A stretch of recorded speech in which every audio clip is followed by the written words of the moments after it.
Hello. എന്തല്ല? പള്ളിയിലേക്ക് പോയോ?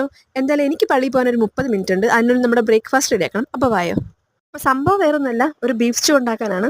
ബീഫ് നന്നായിട്ട് കഴുകിയെടുത്ത് അതിലേക്ക് കുരുമുളകും ഉപ്പിട്ട് നന്നായിട്ട് കൈകൊണ്ട് തിരുമിയിട്ട് ആവശ്യത്തിന് വെള്ളം വെച്ച് ഒന്ന് വേവിച്ചെടുക്കുക. അപ്പോൾ ബീഫ് റെഡിയാകുന്ന സമയം കൊണ്ട് നമുക്ക് ഇഞ്ചി, വെളുത്തുള്ളി, പച്ചമുളക് പിന്നെ കുറച്ച് കൊച്ചുള്ളി ഇട്ട് നന്നായിട്ട് ജാറിലിട്ട് ചതച്ചെടുക്കുക. ഇനി വേവിച്ച ബീഫിനെ മാറ്റിയിട്ട് ആ വെള്ളത്തിൽ തന്നെ ഗ്രീൻ പീസും അതുപോലെ തന്നെ ഉരുളക്കിഴങ്ങും ക്യാരറ്റ് ഉണ്ടെങ്കിൽ അത് ഇടുക. എന്നിട്ട് അത് നന്നായിട്ട് വേവിച്ചെടുക്കുക. ഇനി ഒന്നാം പാലും രണ്ടാം പാലും വേർതിരിച്ച് മാറ്റി വെക്കണം.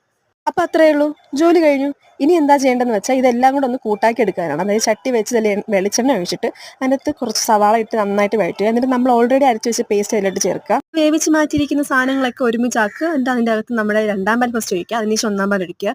രണ്ട് നന്നായിട്ട് കുറുകി വന്നതിന് ശേഷം കുറച്ച് കുരുമുളക് പൊടിയും അതിൻ്റെ കുറച്ച് കറി മസാല ഇട്ട് നന്നായിട്ട് മിക്സ് ചെയ്തെടുക്കുക. അപ്പോൾ നല്ല തിള വന്നു കഴിഞ്ഞാൽ കറി റെഡിയാണ്. ഇതിന്റെ കൂടെ കഴിക്കാനായിട്ട് നല്ല ബോള് പോലെയുള്ള ബൂരിയാണ് അപ്പുറത്ത് റെഡി ആയിക്കൊണ്ടിരിക്കുന്നത്. അപ്പോൾ രണ്ട് റെഡി ആക്കി കഴിഞ്ഞപ്പോൾ എൻ്റെ ജോലി കഴിഞ്ഞു. പള്ളി പോകുന്ന സമയം. അപ്പോൾ അത്രേ ഉള്ളൂ.